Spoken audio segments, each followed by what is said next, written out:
bao nyonso tout baza na information ya Joseph Kabila baya nango bakozwa 1 million. Vous comprenez? Ça montre combien de fois que les Américains baza wana juste pour kolandela makambo nyonso tout Joseph Kabila c'est na sa République démocratique du Congo. Et le nom pour les États-Unis d'Amérique et sanctionner Joseph Kabila. J'aurais souhaité voir Abbé Cholé, Cardinal Mbongo. Na muteba wana. Na Fligas muteba. Na lingaki kosepela Congo na bango basa la déclaration soit s'attaquer aux États-Unis parce que tant la justice congolaise avait condamné Joseph Kabila et avait pris part dans la justice congolaise et Salim Abe, il ne pouvait pas condamner Joseph Kabila. Nous aimerions le voir aussi prendre ce courage.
En grande tournée.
Le premier de la classe accueillie, tu es un élève du maître.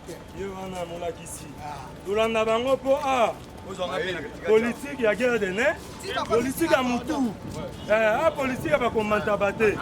Politique à vrai combattant.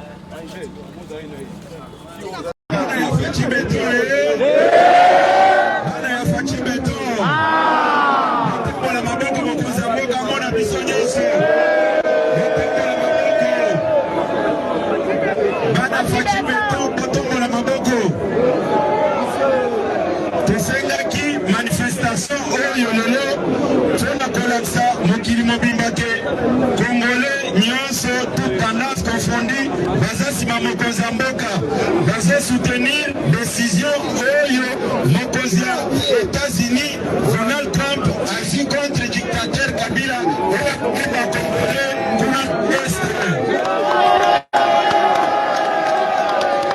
Répétez là, président Donald Trump maboko makasi.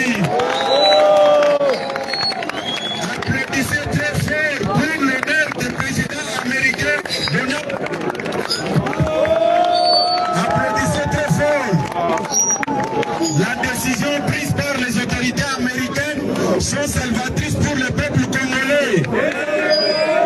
Sanction contre Kabila est acceptée par le peuple congolais dans son ensemble. Nous demandons au président américain d'aller encore plus loin, jusqu'à réclamer même l'arrestation de Joseph Kabila. Le président a pris le premier pas avec les sanctions. Maintenant, le peuple congolais veut voir encore votre position par rapport à l'arrestation de Joseph Kabila. Nous demandons aux autorités américaines d'aller plus loin avec les sanctions jusqu'à réclamer même l'arrestation immédiate de Joseph Kabila.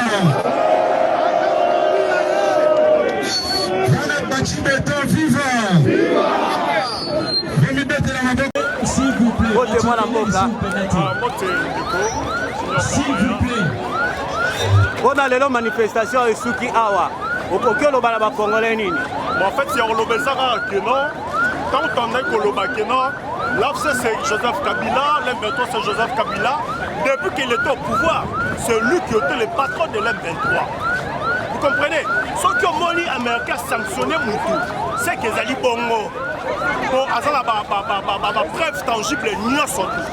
Donc, on peut savoir merci à mon Kondiamboka qui est Félix Antoine Tshisekedi, le béton de la nation, avec sa diplomatie agissante. Oh, le botiba fruit. Kabila, il est sanctionné. Mais quand on a sanctionné, il y a partout, il a sanctionné. Et aussi bientôt la Kabila sera devant le Cour pénal international. Devant la Cour pénale internationale. Parce que quand on a plus de 10 millions de Congolais qui ont la République démocratique du Congo, c'était des jeunes de Kabila avec son père qui est Paul Kagame. Marchialelo, les alliés qui ont fait ça, Longogne a fait merci.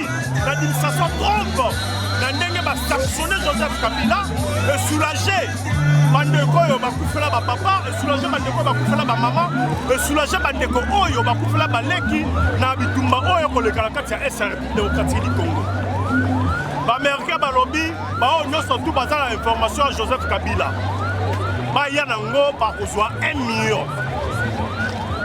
Vous comprenez? Ça montre combien de fois que les Américains on a juste pour la Makambo, nous sommes tous Joseph Kabila, c'est la République démocratique du Congo.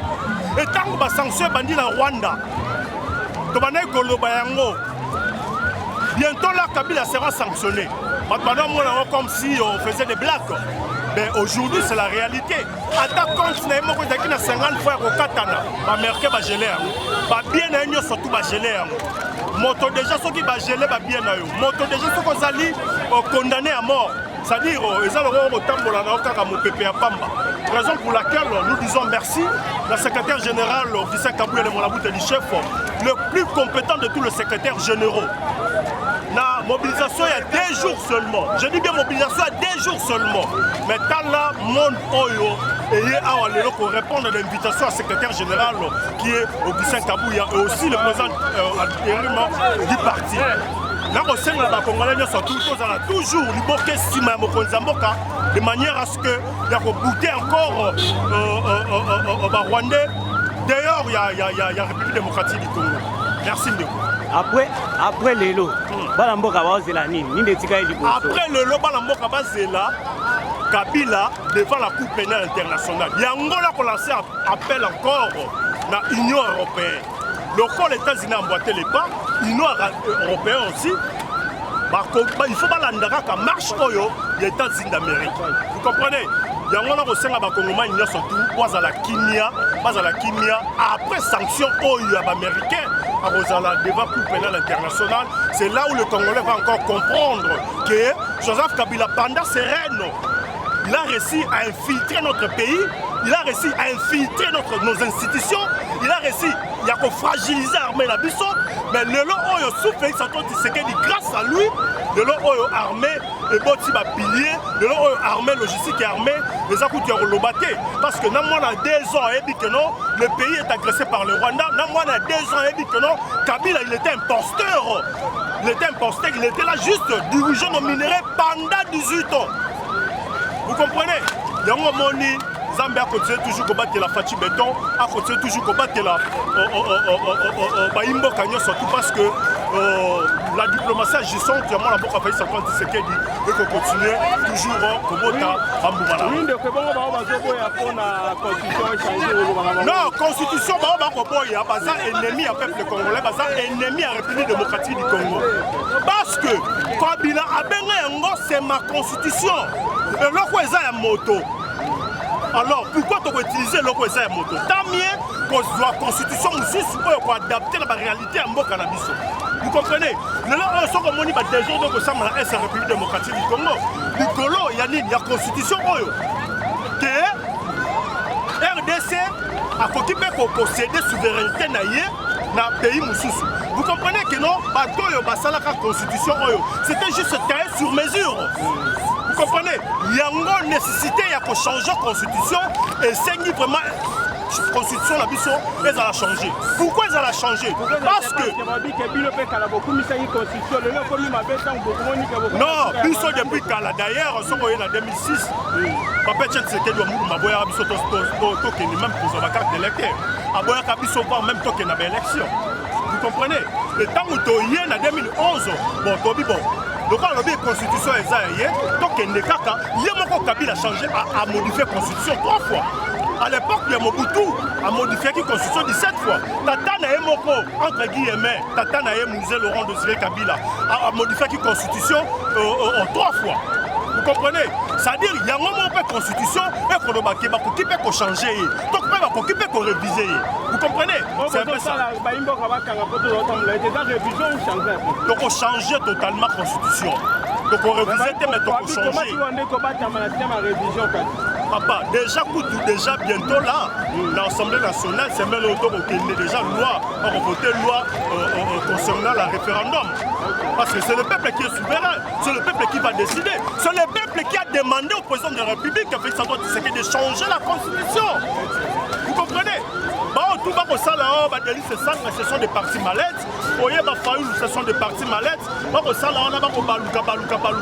Ça montre à combien de fois que ils sont toujours en connivence avec Joseph Kabila, ils sont en connivence avec le Rwanda. Vous comprenez? Le peuple congolais est mort à l'objet que non, moi je fait sortir c'est que d'autant on a lutté, changer les constitution. Raison pour laquelle la constitution est au Senga, il faut la changer. Oui, mbote na yo ndeko. Oui, mbote mwana mboka. Oui, on se présenter na baimboka au bazolanda biso partout dans le monde. Merci beaucoup na bazolanda nga na bisika tu bozali. Ezali wa bino ngai a Gustave Lutumba, autrement dit Gistumba le dynamique. Donc Mutoyo a profité a prophétisé la Kabila na 2015, na 2016. Aïmsaka na Kabila akokende te, Akokima o akokima te akokima. Beba l'époque wana nzoto mike veste nanga ba carré. Santé en opposition à l'époque. Batu ba andi matere Kabila okende. Bebi ke bandeko ba journaliste na bana poto ba benga ngai. Batu nanga soki nazala vitala kaka na lo bango batutu ba Hollanda ngai président Hollanda. Président Fachi na poto wana secrétaire national et d'ailleurs kuto comme président du rassemblement a bengi ngai bisinga lobby Gustave Batama yebisina Michel Milumba Mimoul benga Gustave Michel benga ngai président lobby Batama bazo lukayo. Et effectivement j'étais recherché parce que Nzembo ezala prophétie Kabila comprenera que azo kende déjà. Et il fallait que menacer les prophètes. Oh la bimisi prophétie par la mousi bana Congo tara Nzembo ekosa bana buko ba congolais bolai. Babi Kabila il faut kende. Et aujourd'hui te bengani Kabila te. Mais Kabila qui est moko. Akei parce que mboka o eza yete. Makila ba congolais ba bunda pona Congo, makila ba to Kabila bomisi na est. En complicité là Kagame tellement makila ne gangi trop. Ya ba mama o ba violer. Ya ba no amike ba violer, ba no ba kati na mabo ba tuti na mabo ka ba kati na bambeli. Et gangi tellement makasi. Kabila ko bite Kabila kiniye moko. Na ko informer bino que Kabila bima awa ya ko bata Mandela François ba clandestinement. Kabila bima à se retrouver à Libanda, ancien président de la République. Donc, tant que l'information est Kobima, que Kabila est derrière l'AFC en 23, il va poursuivre, il va condamner par l'accoutumance à Zate, mais va condamner parce que le procès a été déjà lancé. Ça a été un procès public et il fallait qu'il se présente avec l'avocat. L'avocat américain. Non, ils ont prématuré. Les gens veulent mélanger. Non, les gens confondent la politique et la justice. En politique, on peut aller lentement. On peut négocier. Mais avec la justice, on ne négocie pas. On tient compte de faits. Au voyez qu'on a là député. Au voyez qu'on a là ministre. Mais si on va attraper au Bomimou. Tout va attraper la corruption. Je prends l'exemple, il y a un Ndekonabiso, Constant Moutamba, un ministre, il y a justice, presque 70% des Congolais, c'est pas la fin de la Linga qui est. Mais tant que il avait l'intention de détourner 19 millions et c'est comme qui n'a continué quelque part. Justice est rosélatée. Et autant la péter parce qu'il est ministre. C'est ça la justice. Mais si c'était en politique, on allait dire alors Kabila, condamnation et Zaki prématuré, c'était normal parce que le fait était là, il y avait des preuves. Et aujourd'hui, au moniteur tu ça la marche. Il y a un autre qui le marche, parti aussi parce que moi ébélé, il y a un pas que Balimbo Kaba, il rapport au CPLA pour pas sanctionner de Kabila. Non, c'est pas d'abord parce que nous va sanctionner Neko Oyo. Ndeko ya Kagame, Ndeko ya Yoweri Museveni, Ndeko ya Ruberwa, ezali Joseph Kabila, va sanctionner. Et va sanctionner pourquoi? Parce que il est complice, il y a un 23. Et va accuser d'être le financier principal. Il y a un mouvement terroriste, comme vous le savez.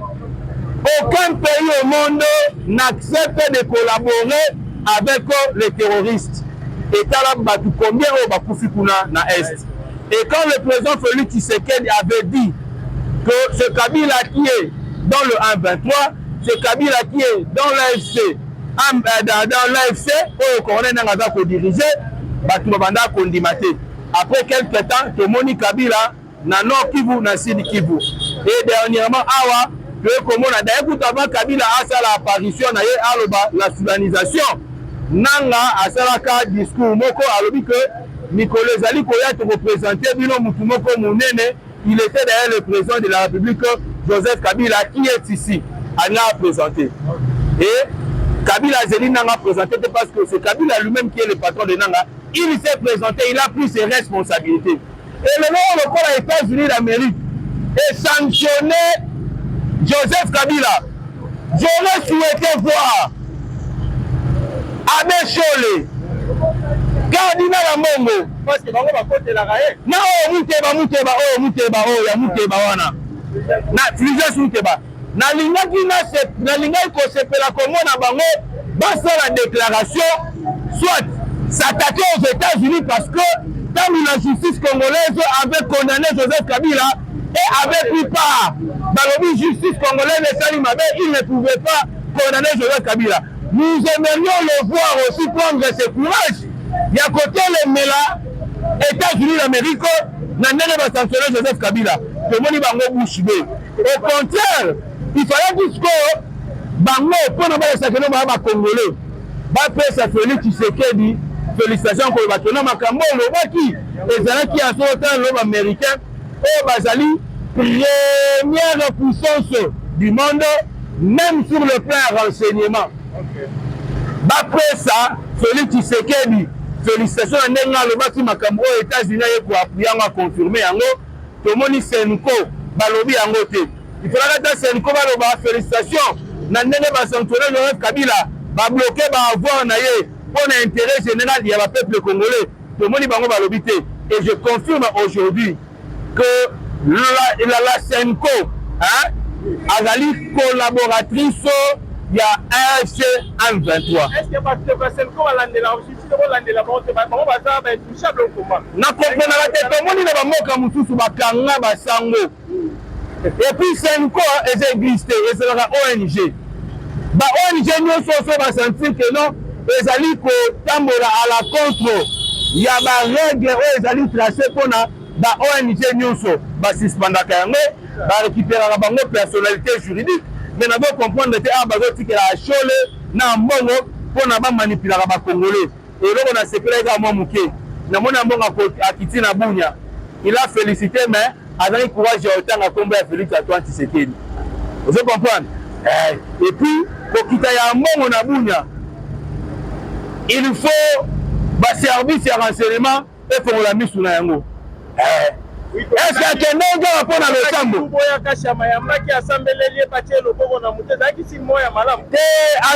Luboya Kashama, Loboko na mutute. Atie likolo un chapeau militaire.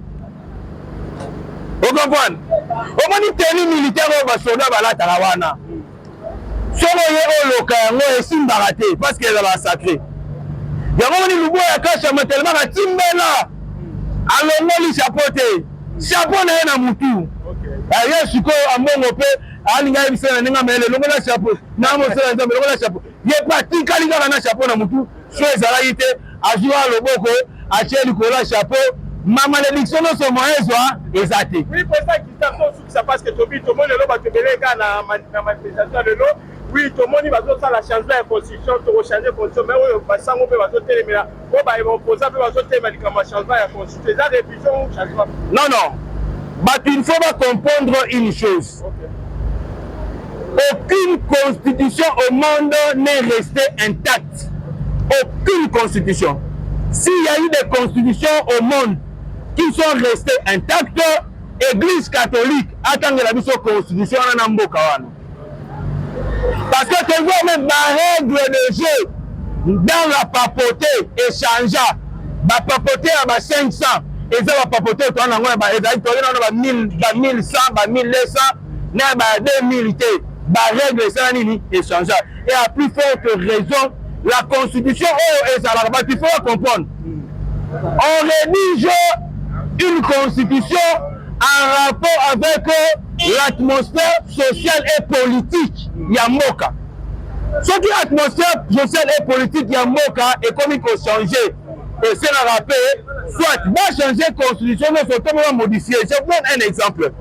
Nous avons Désiré Kabila quand il est entré au pouvoir. Il a trouvé que la constitution zaïroise rendait les Congolais majeurs à l'âge de 16 ans. Maintenant, sur le plan scolaire, c'était impossible parce que d'ailleurs à l'époque, tu bandais commandé première à 7 ans, ou bandit première primaire. Donc moi, je bandais kokoma, na 17 ans, 18 ans, assis sur le classe cité. mais abali déjà c'est aboti parce que akoma majeur na 16 ans. Alors tant moyen atali ko avec l'esprit pour comment qu'il y a émancipation de la femme, il aurait fallu que la femme a au sein niveau naé abandapé kotanga. Le quoi la moi c'est même tadaki vulnérable ne va bêti calcul à l'âge de 18 ans sur autant dit bien tu as la facilité à cause du diplôme d'état na yo ne va voir car zairo na époque à Mobutu na constitution Mobutu na 16 ans comme qui majeur balongoli yango balobi à partir de là na 18 ans comme majeur et ça produit les effets. Donc il a tenu compte il y a vie sociale il y a peuple congolais. Vous voyez, mais sur le plan biologique rien n'a changé. Donc aujourd'hui nous avons beaucoup de réalités. On a posé problème dans la constitution na biso. On a la proposition na deux propositions na d'abord sur la jeunesse et sur la protection de la population congolaise en général. Au moins problème toi on a est. Pour na problème on est ici là. Il faudrait qu'il y ait des dispositions constitutionnelles pour que ça président de la République ndingi sa mbobo mais ndingi sana na kolobela ngolo parce que yango ndeko za élément na la campagne ya dans la campagne de changement de la constitution dans le beta biloko na tout le monde va me donner raison à moins que ozala ndeko ya Kabila ndeko ya Ruberwa ndeko ya nani ya Kagame nyoko boya obi ke ozala ka prophète yo mamnolo baratebi na zolo banabino omoni constitution oyo. D'ailleurs, nulle part dans l'actuelle constitution, il est interdit de le changer, de la changer plutôt, nulle part. Et si comme on a dit que non va changer la constitution, c'est l'article là, on a exaté.